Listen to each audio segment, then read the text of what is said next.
नमस्कार, मी संदर्भ ग्रंथपाल प्रसाद भडसावळे सादर करत आहे मनाचा मोठेपणा ही बोधकथा. सत्य आणि अहिंसा या विचारप्रणालीच्या आधाराने महात्मा गांधींनी ब्रिटिशांविरुद्ध स्वातंत्र्य चळवळीचं नेतृत्व केलं. जनशक्तीचा विधायक उपयोग करण्यावर त्यांचा नेहमी कटाक्ष असे. समाज जीवन अधिकाधिक निकोप व्हावं आणि चळवळ फक्त अन्यायाविरुद्धच्या लढ्यापुरतीच मर्यादित न राहता सामाजिक शांती आणि स्थैर्य आणण्यासाठीही तिचा वापर व्हावा, यासाठी ते सतत प्रयत्नशील असत. मात्र त्याचबरोबर ब्रिटिश सत्तेविरुद्ध असलेला हा लढा त्यांनी कधीही व्यक्तिगत पातळीवर नेला नाही. देशाला स्वातंत्र्य मिळण्यापूर्वीचा हा गमतीशीर प्रसंग याची साक्ष देणारा आहे. तत्कालीन जॉर्डिनचा MCC क्रिकेट संघ हिंदुस्थानात खेळण्यासाठी आला होता. हिंदुस्थान क्रिकेट संघात विजय मर्चंट हे अत्यंत नामवंत असे खेळाडू होते.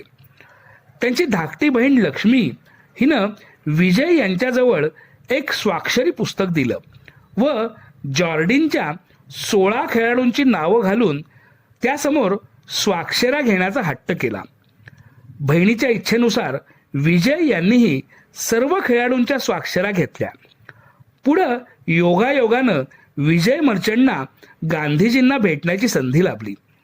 तेव्हा त्याच स्वाक्षरी वहीत गांधीजींची स्वाक्षरी हवी असा हट्ट लक्ष्मीनं केला. पुन्हा बहिणीच्या प्रेमापोटी मर्चंट यांनी ते स्वाक्षरी पुस्तक काहीसं घाबरतच गांधीजींच्या हातात दिलं.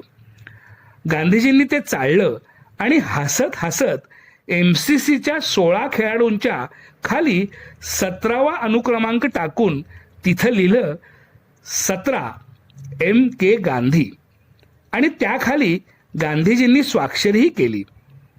भारताच्या स्वातंत्र्यासाठी गांधीजी ब्रिटिश साम्राज्याविरुद्ध लढत असले तरी इंग्लंडमधल्या सामान्य लोकांशी, खेळाडूंशी त्यांचं मुळीच वैर नव्हतं. म्हणूनच इंग्लिश खेळाडूंच्या स्वाक्षरीखाली त्यांनी 17वा अनुक्रमांक टाकून स्वतःची स्वाक्षरी केली. या छोट्याशा प्रसंगातून महात्माजींचा मनाचा मोठेपणा लक्षात येतो. धन्यवाद.